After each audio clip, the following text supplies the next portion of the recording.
రుక్మిణీ కళ్యాణము. భక్త కవి పోతన. బ్రహ్మదేవుని ఆజ్ఞతో రైవతుడు అనే రాజు రేవతి అనే కన్యను తెచ్చి బలరామునికిచ్చి వివాహం చేశాడు. పక్షేంద్రుడు అమరేంద్రుణ్ణి గెలిచి అమృతాన్ని గ్రహించినట్లు చేదిరాజు పక్షంలోని సాల్వుడు మొదలైన వారిని ఓడించి కృష్ణుడు భీష్మక రాజు కుమార్తె రుక్మిణిని పెండ్లాడాడు. ఆ కళ్యాణ కథాక్రమంబు ఇది. విదర్భ దేశములో కుండినపురానికి రాజు భీష్మకుడు అని ఒక మంచి రాజు ఉన్నాడు. అతనికి 5 పుత్రులు ఉన్నారు. పెద్దవాడు రుక్మి, ఇతడు నీతిలేనివాడు. 5 చివరగా రుక్మిణి అని ఒక పుత్రిక పుట్టి ప్రసిద్ధి వహించింది. విదియనాటి చంద్రరేఖతో లాలింపబడిన పశ్చిమ దిక్కువలే ఆ బాలిక పుట్టి చక్కగా పెరుగుతుంటే ఆ మహారాజు గృహము బాసిల్లింది. ఆ రుక్మిణి దినదిన ప్రవర్తమానమవుతున్నది. రుక్మి, రుక్మరథ, రుక్మబాహు, రుక్మకేశ, రుక్మనేత్రులు అనే ఆ 5 చెల్లెళ్ళైన రుక్మిణి తన యవ్వనములో తన తండ్రి ఇంటికి వచ్చే అతిథుల వలన కృష్ణుని రూపము, బలము, గుణాలు విని కృష్ణుడే తనకు తగిన భర్త అని అనుకుంది. ఆమె రూపము, బుద్ధి, శీలము, లక్షణము, గుణము అన్నీ తెలుసుకొని గ్రహించి ఆమెను తనకు భార్యగా చేసుకోవాలని కృష్ణుడు అనుకున్నాడు. బంధువులెల్లను కృష్ణునకు బాలికను ఇచ్చెదమంచు షేముషి సింధువులై విచారములు సేయంగన్ వారలన్ అడ్డుపెట్టి దుస్సందుడు రుక్మి కృష్ణునెడన్ చాలా విరోధమును చేసి మత్త పుష్పందయ వేణినిత్తును శిశుపాలుని కంచును తలంచెను అందుండై. బంధువులంతా కృష్ణునికి రుక్మిణిని ఇద్దామంటూ తెలివిగలవారై ఆలోచిస్తుంటే వారిని కాదని దుష్టుడు రుక్మి కృష్ణుని పట్ల విరోధంతో తన చెల్లెలు రుక్మిణిని శిశుపాలునికివ్వాలని భావించాడు. అన్న తలంపును తాను ఎరింగి ఆ నవనీరజగంధి లోనన్ ఆపన్నతను ఒంది ఆప్తుండగు బ్రాహ్మణును ఒక్కనిని చీరి గర్వసంచన్నుడు రుక్మి నేడు ననున్ చేద్యునకు ఇచ్చెదనంచునున్నవాడు ఎన్ని విధంబులన్ చని బుధేశ్వరా చక్రికి విన్నవింపవే. అన్న మనసు తెలుసుకొని రుక్మిణి లోపల చాలా బాధపడి ఆప్తుడైన బ్రాహ్మణుని ఒకన్ని పిలిచి గర్వంతో కప్పబడిన రుక్మి నన్ను చైద్యునకు ఇస్తానంటున్నాడు, అందుచేత ఏ విధంగానైనా వెళ్ళి ఈ విషయము కృష్ణునకు విన్నవించండి అంది. అయ్యా కొడుకు విచారములు అయ్యయు వారింపజాలడు అటుగాకుండను నెయ్యము ఎరింగించి చీరుము చెయ్యన నిజసేవకానుసారిన్ శౌరిన్. విప్రోత్తమా, ఆ కొడుకు ఆలోచనను మా తండ్రి కూడా వారించలేడు. అందుచేత అలా కాకుండా ఉండేందుకు నాకున్న స్నేహాన్ని చక్రికి తెలిపి వెంటనే ఆ కృష్ణుణ్ణి పిలువుము. అప్పుడు రుక్మిణి ఆ విప్రుడు అగ్నిద్యోతనుడితో కొన్ని రహస్యపు మాటలు చెప్పింది. ఆ మాటలు విని విప్రుడు ద్వారకకు వెళ్లి ప్రతీహారుల వలన తన రాకను తెలిపి ఆ కృష్ణుడు ఉన్న అంతఃపురం ప్రవేశించి బంగారు ఆసనం మీద ఉన్న కృష్ణుణ్ణి చూసి పెళ్లి కొడుకువు కమ్ము అని ఆశీర్వదించాడు. అప్పుడు కృష్ణుడు ముసి ముసి నవ్వులు నవ్వుతూ తన ఆసనం దిగి బ్రాహ్మణుణ్ణి కూర్చుండ నియోగించి తనకు దేవతలు చేసినట్లుగా అతడిని పూజించి రసవంతమైన అన్నము పెట్టించి రెట్టించిన ప్రీతితో మెల్లగా ఇట్లన్నాడు. ఎవ్వని దేశమందు ఉనికి ఎవని చేన్ కుశలంబు కల్గును మీకు ఎవని రాజ్యమందును ప్రజలు ఎల్ల సుఖింతురు వాడు మత్ప్రియుండు ఈ వనరాశి దుర్గమునకు ఎట్లు అరుదెంచితివయ్యా నీవు లే నవ్వులు కావు నీ తలంపునన్ కల మేలు ఒనరింతు ధీమని. ధీమని, నువ్వు ఏ దేశంలో ఉంటావు? మీకు ఏ రాజు వల్ల క్షేమం కలుగుతుంది? ఎవ్వని రాజ్యములో ప్రజలంతా సుఖంగా ఉంటారో వాడు నాకు హితుడు. ఈ జలదుర్గానికి ఎలా వచ్చావయ్యా? పరిహాసపు మాటలు కావు. నీ మనసులో కోరిన మేలు ఏమిటో చెప్పు, చేస్తాను అని కృష్ణుడు అడిగితే ఆ విప్రుడు అతనితో సవినయంగా ఇలా అన్నాడు. దేవా, విదర్భ దేశానికి భీష్మకుడు అనే రాజు ఉన్నాడు. ఆ రాజుకు రుక్మిణి అనే కన్య ఉంది. ఆ చంద్రముఖి నీకు సపర్య చేయాలని, వివాహ శుభవార్త తమకు మనవి చేయుమని నన్ను మీ దగ్గరకు పంపింది. ఆ సందేశం చెప్తాను వినండి. ఆ రుక్మిణి మీతో ఇలా మనవి చేస్తున్నది. కలవిదారి శ్రీయుతాకార, నీ గుణాలు వింటే చాలు, నీ శుభ స్వరూపం చూస్తే చాలు, సర్వ ప్రయోజనాలు కలుగుతాయి. నీ పేరు స్మరిస్తే చాలు, లోకంలోనే ఉన్నతత్వం పొందవచ్చును. అటువంటి నీ మీద నా మనస్సు లగ్నమైంది.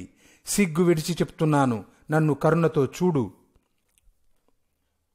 నువ్వు మనస్సును రంజింపజేసేవాడవు.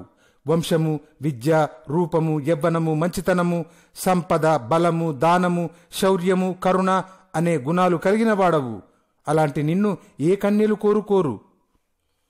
శ్రీయుతమూర్తి ఓ పురుష సింహమా, సింహము పాలి సొమ్ము గోమాయువు కోరు చందమునన్ మత్తుండు చైద్యుండు నీ పదాంబుజధ్యాయిని అయిన నన్ను వడిన్ తాను కొనిపోయేదనంచునున్నవాడు ఆ అధమాధముండు ఎరుంగడు అద్భుతమైన భవత్ప్రతాపమున్. శుభస్వరూప పురుషోత్తమ, సింహానికి చెందవలసిన సొమ్ము నక్క కోరుకున్నట్లుగా మదించిన శిశుపాలుడు నీ పాదపద్మాలు సదా ధ్యానించే నన్ను దొంగిలించుకొని పోవాలని చూస్తున్నాడు. ఆ అధముడు అద్భుతమైన నీ పరాక్రమాన్ని తెలియడు. పూర్వజన్మలలో నేను జగత్కళ్యాణుడవైన నిన్ను పతిగా కోరి నోములు నోచి ఉంటే, దేవతలకు, గురువులకు, విప్రులకు, పండితులకు సేవలు, దాన ధర్మాలు చేసి ఉంటే, వసుదేవ పుత్రుడవైన నీవు నాకు ప్రాణేశ్వరుడు అవుతావు. ఈ శిశుపాలాది అధములు యుద్ధంలో పరాజయం పొందుతారు. పద్మనాభ, నీకిక్కడ అడ్డమేమీ లేదు. చతురంగ బలాలతో రేపే వచ్చి శిశుపాల జరాసంధులను జయించి నా దగ్గరకు వచ్చి రాక్షస వివాహముతో నీ పరాక్రమాన్నే ఓలిగా ఇచ్చి నన్ను తీసుకొని వెళ్ళు. వస్తాను. రుక్మిణి, నువ్వు అంతఃపురంలో ఉంటావు కదా, నిన్ను తీసుకొని వెళ్ళడం సాధ్యమా? కాపలావారిని, బంధువులను చంపి కానీ తీసుకొని వెళ్ళలేనే అని నువ్వు అనుకుంటే ఉపాయం చెప్తాను విను. పెళ్లికి ముందు పెళ్లి కూతురును మా కుల దైవం అయిన మంగళ గౌరికి మ్రొక్కడానికి పంపుతారు. నేను అలా నగరం వెలుపలికి వచ్చి పార్వతీదేవికి మ్రొక్కుతాను. నీవు అప్పుడు వచ్చి నన్ను తీసుకొని వెళ్ళు. నిన్ను ఎవ్వరూ వారించలేరు. ప్రాణేశ్వరా, నీ దయ పొందకపోతే 100 జన్మలైనా నిన్ను ధ్యానిస్తూ ప్రాణాలు విడుస్తాను. ఇది నిజం. నీ మధుర భాషణాలు వినలేని చెవులు ఉంటే ఏమి, లేకుంటే ఏమి? పురుషోత్తమ, జగన్మోహన, నిన్ను చూడలేని కనులు ఉన్నా నిష్ఫలమే. పద్మాక్ష, నీ వనమాలిక సుగంధం పొందని ఘ్రాణేంద్రియం ఎందుకు?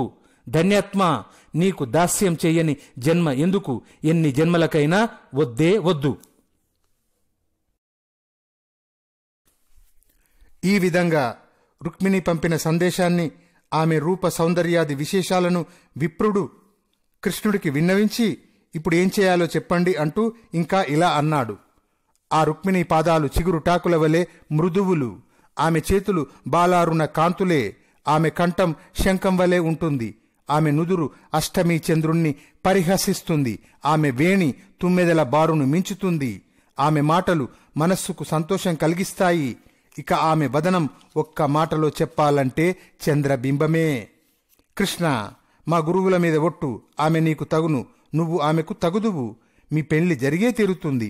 ఇంకా ఆలస్యం ఎందుకు? నువ్వు నీ వైపు వారితో కలిసి రుక్మిణిని తీసుకువద్దువు గాని దా, శత్రువులను నుగ్గు నుగ్గు చెయ్యి, లోకానికి శుభం కలిగించు.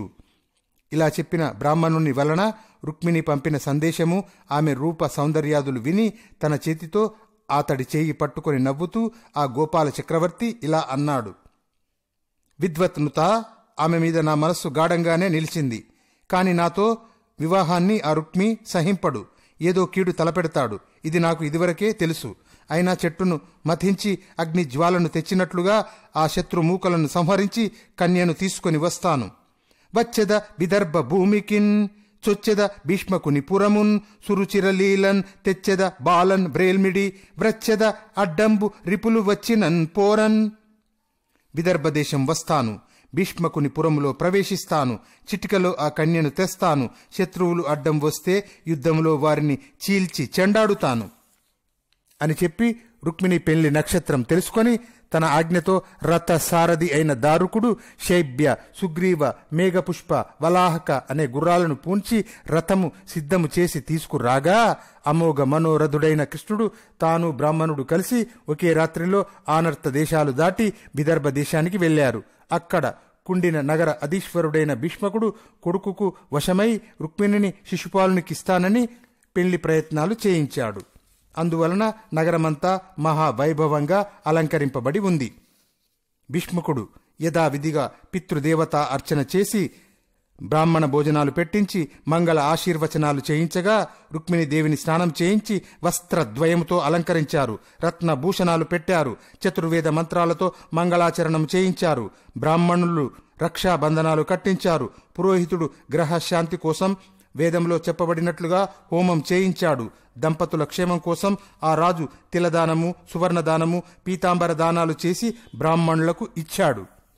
అప్పుడు బట సంఘముతో, రథాలతో, భద్రగజ సమూహముతో, వేగవంతమైన గుర్రాలతో, బంధుమిత్రులతో, చాలా ఆటోపంతో, ఆడంబరంతో రుక్మిణిని చేపడతానంటూ నిశ్శంకమైన ప్రవర్తనతో గర్వించిన శిశుపాలుడు ఆ కుండిన నగరానికి వచ్చాడు. బంధు సమేతంగా బలరామకృష్ణులు వస్తే వారిని తరిమివేసి నిరాటంకంగా శిశుపాలునికి రుక్మిణిని ఇచ్చి పెళ్లి చేయిస్తామంటూ జరాసంధుడు, దంతవక్త్రుడు, సాల్వుడు, విదూరకుడు, పౌండ్రక వాసుదేవుడు మొదలైన వారు ఏనుగులు, భటులు, గుర్రాలు, రథాలు అనే చతురంగ బలాలతో కదలి వచ్చారు. ఇంకా రాజులు చాలామంది వచ్చారు. అందులో శిశుపాలునికి ఎదురేగి భీష్మకుడు పూజించి ఒక భవనములో అతనిని విడియించాడు. కృష్ణుడు ఒక్కడూ వెళ్ళాడు. మగధాదులు, చైద్యుని హితులు చాలామంది వెళ్లారు. పెళ్లి కుమార్తెను తీసుకుని వచ్చే చోట యుద్ధం జరుగుతుంది, కృష్ణునికి తోడు కావాలి అంటూ బలరాముడు కృష్ణుని వెంట చాలా సేనలతో వెళ్ళాడు.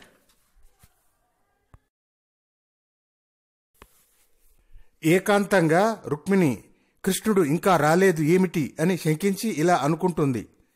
లగ్నంబు ఎల్లి వివాహమును కదిసే ఏలా రాడు గోవిందుడు ఉద్విగ్నంబయ్యడి మానసంబు విననో వృత్తాంతమున్ బ్రాహ్మణుడు అగ్నిద్యోతనుడు ఏటికిని తడసే నా యత్నంబు సిద్ధించునో భగ్నంబై చనునో విరించి కృతము ఏ భంగిన్ ప్రవర్తించునో. రేపే ముహూర్తము, దగ్గర పడింది వివాహము. ఎందుకో కృష్ణుడు రావటం లేదు. ఇంకా మనస్సు చాలా ఉద్వేగం చెందుతున్నది. ఇంతకు నా కథ విన్నాడో లేడో. ఆ అగ్నిద్యోతనుడు ఇంకా రాలేదు.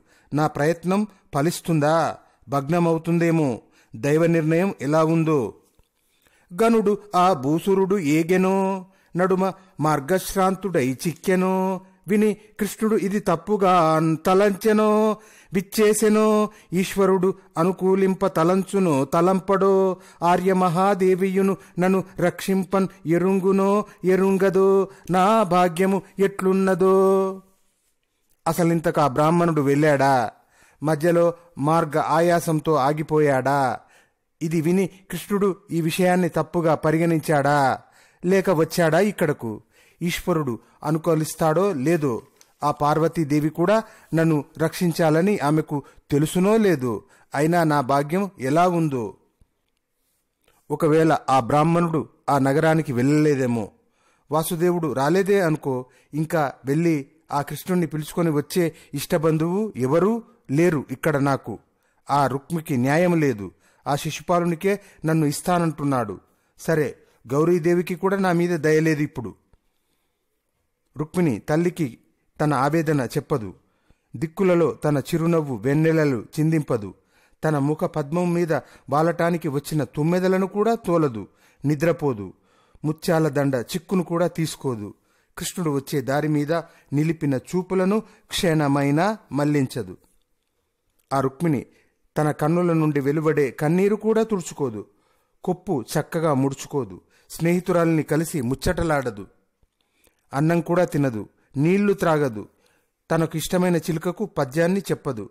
వీణాతంత్రులను కూడా మీటి వినోదింపదు. ఇతరులను చేరదు.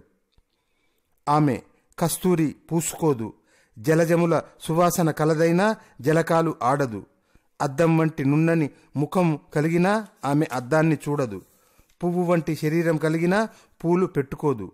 పద్మలోచన అయినా వనకేలిని కోరదు. ఆమె హంసగమన అయినా హంసలను పెంచదు. లతల వలె లలిత శరీరం కలిగినా లతలను పోషించదు. అలంకారాలకే ఆమె అలంకారము అయినా అలంకారాలు పెట్టుకోదు. చెలికత్తెలకు సిగ బంతిగా ఉన్న ఆమె నుదుట తిలకాన్ని దిద్దుకోదు. పద్మాల వంటి చేతులు కలదే కాని కమలాకరములో ప్రవేశింపదు. ఇదంతా కృష్ణుడు తన మొర ఆలించి దయతో తనను తీసుకొని పోవటానికి రాలేదే, న్యాయం తప్పాడే అని.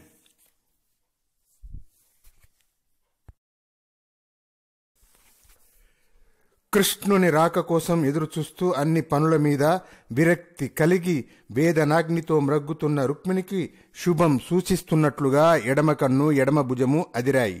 అంతలోనే కృష్ణుడు పంపితే వేగంగా వచ్చిన బ్రాహ్మణుణ్ణి చూసి అతని ముఖలక్షణాలు చూసి ఎంతో ఉత్కంఠతో ఆమె ముఖములో చిరునవ్వు కలిగింది. వెంటనే ఎదురు వెళ్లి నిలిచింది. అప్పుడు బ్రాహ్మణుడు ఇలా అన్నాడు: మెచ్చే భవత్ గుణోన్నతికి అమేయదనా బలులు ఇచ్చే నాకున్ తావచ్చే సుదర్శనాయుధుడు వాడే సురాసురులెల్లన్ అడ్డమై వచ్చిననైనా రాక్షస వివాహమునన్ కొనిపోవు నిన్నున్ నీ సచ్చరితంబు భాగ్యమును సర్వము నేడు ఫలించెన్ కన్యకా. కన్యక, నీ సుగుణాలకు మెచ్చుకున్నాడు శ్రీకృష్ణుడు. నాకు ఎన్నో ధనాలు ఇచ్చాడు. ఆ కృష్ణుడు వచ్చేశాడు.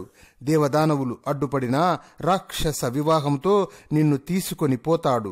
నీ చరిత్ర, నీ భాగ్యము అన్నీ ఇప్పుడు ఫలించాయి అనగా రుక్మిణి ఇలా అంది: జలజాతీక్షనున్ తోడి తెచ్చితివి, నా సందేశమును చెప్పి నన్నిలువన్ బెట్టితివి, నీ కృపన్ బ్రతికితిని, నీ అంత పుణ్యాత్మకులు కలరే, దీనికి నీకును ప్రత్యుపకృతిని కావింపనే నేరను, అంజలి గావించెద భూసురాన్వయమని సద్బంధు చింతామణి.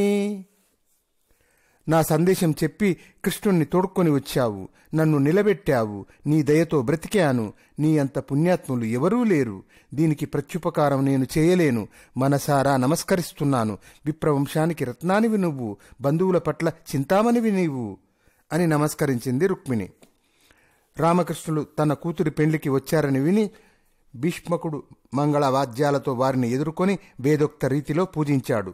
మధు పర్కము ఇచ్చి ఎన్నో వస్త్రాలు, ఆభరణాలు మొదలైనవి కానుకలుగా ఇచ్చి భీష్మకుడు బంధుజనంతోనూ సేనలతోనూ కూడిన వారికి వెంటనే సకల సౌకర్య పరిపూర్ణములైన గృహాలు విడుదలుగా ఇచ్చాడు. ఇలా వచ్చిన రాజులందరికీ వెంటనే సకల సౌకర్యాలు గల గృహాలు ఇచ్చి విడియించాడు. ఇలా చేరిన రాజులందరికీ వారి వారి వయస్సులు, పరాక్రమాలు, బలాలు, సంపదలకు తగినట్లు కోరిన పదార్థాలు ఇప్పించి పూజించాడు. అప్పుడు విదర్భ దేశపు ప్రజలు కృష్ణుని రాక విని వచ్చి చూచి నేత్రాలు అనే దోసిళ్లతో అతని ముఖ పద్మము యొక్క తేనెను త్రాగుతూ, తగును చక్రి విదర్భరాజసుతకున్ తథ్యంబు వైదర్భియున్ తగును చక్రికి, ఇంత మంచిదగునే దాంపత్యము ఈ ఇద్దరిన్ తగులన్ గట్టిన బ్రహ్మ నేర్పరి కదా, దర్పాహతారాతి అయి మగడవుగావుత చక్రి ఈ రమణికిన్ మా పుణ్యమూలంబునన్. ఈ కృష్ణుడు రుక్మిణికి తగును, సందేహము లేదు. రుక్మిణి కూడా ఈ కృష్ణునికి తగినదే. ఈ సంబంధము, ఈ దాంపత్యము ఎంత బాగుందో. వీరిద్దరినీ కూర్చిన బ్రహ్మదేవుడు చాలా నేర్పరి. మా పుణ్యవశాత్తు శత్రువుల గర్వము అణచి ఈ కృష్ణుడు ఈ మన రుక్మిణికి మొగడు కావాలి అని అన్నారు. అప్పుడు నుదుట ముంగురులు ముసిరి రుక్మిణి గౌరీదేవిని పూజించుటకు అంతఃపురం నుండి సపరివారంగా అమ్మవారి ఆలయానికి బయలుదేరింది. వీరభటులు సన్నద్ధులై చాలా శస్త్రాలు ధరించి చుట్టూ కొలుస్తున్నారు. ముందు ఉపహారాలు తీసుకొని వారకాంతలు బారులుగా సాగి వెళ్లారు. విప్రస్త్రీలు పుష్పాలు, గంధము, వస్త్రాలు, భూషణాలు ధరించి పాడుతూ వెళ్లారు. పణవము, మర్ధలము, శంఖము, పటహము, కాహళ, వేణువు, బేరీ ధ్వనులు పిక్కటిల్లాయి. సకులు ప్రక్కన కొలుస్తున్నారు. పెద్ద ముత్తైదువలు, బంధుస్త్రీలు కూడా రాగా సవినయంగా అంతఃపురం నుండి వెడలి పార్వతీదేవిని మ్రొక్కటానికి రుక్మిణి బయలుదేరింది. ఇంకా సూతులు, బంది మాగదులు, గాయకులు, స్తోత్ర పాఠకులు కైవారాలు చేస్తూ వస్తున్నారు. రుక్మిణి గోవిందుని పాద పద్మాలు మనస్సులో స్మరిస్తూ మంద గమనముతో పార్వతీదేవి ఆలయానికి వచ్చింది. కాళ్ళు చేతులు కడుగుకొని ఆచమించింది. శుద్ధురాలై దేవి సన్నిధికి చేరింది. ముత్తైదువలైన విప్రసతులు పార్వతీ పరమేశ్వరులకు అభిషేకం చేశారు. గంధాక్షతలు ఇచ్చారు. వస్త్రాలతో పూలదండలతో దేవిని అలంకరించారు. ధూపదీపాలు ఇచ్చారు. ఎన్నో విధాల పిండి వంటలు నివేదన చేశారు. కానుకలిచ్చారు. దీపాలతో హారతులిచ్చారు. ఇలా రుక్మిణీదేవి చేత మ్రొక్కించారు.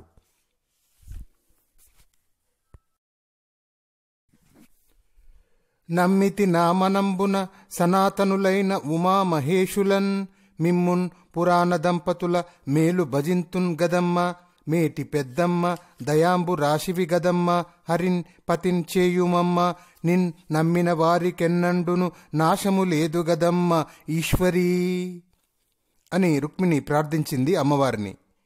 నా మనస్సులో సనాతనులైన ఉమామహేశ్వరులను నమ్ముకున్నాను. పురాణ దంపతులైన మిమ్ము భజిస్తున్నాను. నువ్వు చాలా పెద్ద అమ్మవు. నువ్వు దయాసాగరానివి. అమ్మా, నాకు కృష్ణుణ్ణి భర్తగా చేయుమమ్మా. నిన్ను నమ్మిన వారికెన్నడూ వినాశము కలగదు గదమ్మా ఈశ్వరీ అని గౌరీదేవికి మ్రొక్కింది. విప్ర దంపతులకు తాంబూలము, మంగళసూత్రాలు, చెరుకు గడలు ఇచ్చి పూజించింది. వారు సంతోషంతో దీవించి రుక్మిణి శిరస్సు మీద అక్షతలు వేశారు. ఆ శేషలు ధరించి పార్వతీదేవికి మ్రొక్కి మౌనవ్రతము విడిచి గుడి నుండి బయటికి వచ్చింది. ఆ రుక్మిణి ముకుందుని రాక కోసం నిరీక్షిస్తూ కాలినడకతో వస్తుంటే అక్కడికి కృష్ణుడు వచ్చాడు. రథం ఎక్కాలనుకుంటున్న రుక్మిణిని చూసి శత్రురాజులందరూ చూస్తూ ఉండగా మంద గమనముతో మదగజములా వచ్చి నక్కల నడుమ ఉన్న మాంసాన్ని సింహం ఎత్తుకొని పోయినట్లు రాజలోకమంతటిని లెక్క చేయక తృణీకరించి రాజకన్యకను తీసుకొని కృష్ణుడు రథము ఎక్కించుకున్నాడు. భూమి ఆకాశాలు ప్రతిధ్వనించేటట్లు పాంచజన్యము పూరించాడు. బలరాముడు వెంటరాగా కృష్ణుడు ద్వారకానగర మార్గంలో వెళ్ళిపోయాడు. అప్పుడు జరాసంధుని రాజులంతా కృష్ణుని పరాక్రమము సహించలేక ఆమెను వాడి నుండి విడిపించకపోతే సందుల్లో కూడా మనలను ప్రజలు పరిహసించరా అని ఒకరికి ఒకరు చెప్పుకొని బాణాలు యాదవ సేనపై కురిపించారు. శత్రు సైన్యాల బాణాలతో యాదవ సేనలు కప్పబడటం చూసి భయముతో రుక్మిణి జింక కనులతో బెదురుతూ సిగ్గుతో కృష్ణుని ముఖం చూసింది. అలా చూడగానే కృష్ణుడు, కమలాక్షి చూడు, ఇప్పుడే యదువీరులు శత్రు సైన్యంలో ప్రవేశించి చీల్చి పారేస్తారు. వెంటనే విరోధులు చచ్చిపోతారు చూడు అని అన్నాడు. బలరామాది వీరులు ప్రళయకాలంలో ఆకాశము నుండి పిడుగులు రాల్చే మబ్బుల వలె విజృంభించగా భయముతో పరిగెత్తుతూ జరాసంధుడు మొదలైన ప్రముఖులంతా ఒకచోట చేరి పెండ్లాన్ని పోగొట్టుకున్న వాని వలె ఏడుస్తూ వేడి నిట్టూర్పులు విడుస్తూ దుఃఖిస్తున్న శిశుపాలుణ్ణి చూశారు. శత్రువుల చేతికి చిక్కక ప్రాణాలతోనే ఉన్నావు గదా అని ఓదార్చి వారు ఇలా అన్నారు. శిశుపాల, బొందిలో ప్రాణాలుంటే బ్రతకవచ్చు, ప్రాణాలుంటే భార్య ఉంటుంది. నువ్వు ముందు బ్రతికావు. భార్య మాట దేవుడెరుగు, బాధపడకు. ఇలా జరాసంధుడు, అతని దగ్గర రాజులు శిశుపాలుని పరితాపం తొలగించి తమ తమ దేశాలకు వెళ్ళిపోయారు. శిశుపాలుడు తన అనుచరులైన సేనలతో తన నగరానికి వెళ్ళాడు. అప్పుడు రుక్మి అనేవాడు కృష్ణుడు రాక్షస వివాహంతో తన చెల్లెలిని తీసుకొని పోవడం సహించలేక ఒక అక్షౌహిణి సేనతో యుద్ధ సన్నద్ధుడై కృష్ణుని వెంటబడ్డాడు. కృష్ణ, మా చెల్లెల్ని తీసుకుని వెళ్ళటానికి నీవేమైనా మాతో సమానుడవా? మీ వంశమేది? ఎక్కడ పుట్టావు? ఎక్కడ పెరిగావు? నీ ప్రవర్తన ఎటువంటిది? ఎవడికి తెలుసు? నువ్వు మానవ లేనివాడవు, మర్యాద కూడా లేదు, మాయలతోనే కాని ప్రవర్తింపవు, నిజ రూపంతో శత్రువుకు కనబడవు, అసలు రాజువే కావు, ఒక వరుస వావి కలవాడవు కావు. ఆ స్త్రీని విడువు. నీవు ఏ గుణము లేనివాడవు. ముందామెను విడువు. విడవకపోతే అగ్ని జ్వాలల వంటి వాడి బాణాలతో యుద్ధంలో నీ గర్వమంతా అణిచి వేస్తాను అనగానే కృష్ణుడు నవ్వి ఒక్క బాణంతో వాని విల్లు విరిచి 6 బాణాలతో శరీరాన్ని కొట్టి 8 బాణాలతో వాడి గుర్రాలను కూల్చి 2 బాణాలతో వాడి సారథిని చంపి 3 బాణాలతో వాడి జెండా విరగగొట్టి మరో విల్లు పట్టుకుంటే దాన్ని కూడా విరిచివేశాడు. క్రమంగా పరిగెలు, పట్టిసము, శూలము, కత్తి, శక్తి, డాలు, తోమరము అనే ఆయుధాలను ముక్కలు ముక్కలుగా చేశాడు. ఎత్తిన ఆయుధాలు అన్నిటినీ ముక్కలు చేశాడు. అంతటితో రుక్మికి తనివి తీరక రథం నుండి దూకి దావాగ్ని మీదికి ఉరికే మిడతవలే కత్తి పెట్టి కృష్ణుణ్ణి సమీపించాడు. కృష్ణుడు అతని కత్తిని కవచాన్ని పొడి పొడి చేశాడు. కాంతులు క్రమ్మేటట్లు కృష్ణుడు వర నుండి కత్తిలాగి రుక్మి తల నరకడానికి ముందుకు వస్తుంటే రుక్మిని అడ్డం వచ్చి కృష్ణుని పాదపద్మాలు పట్టుకొని ఇలా అంది.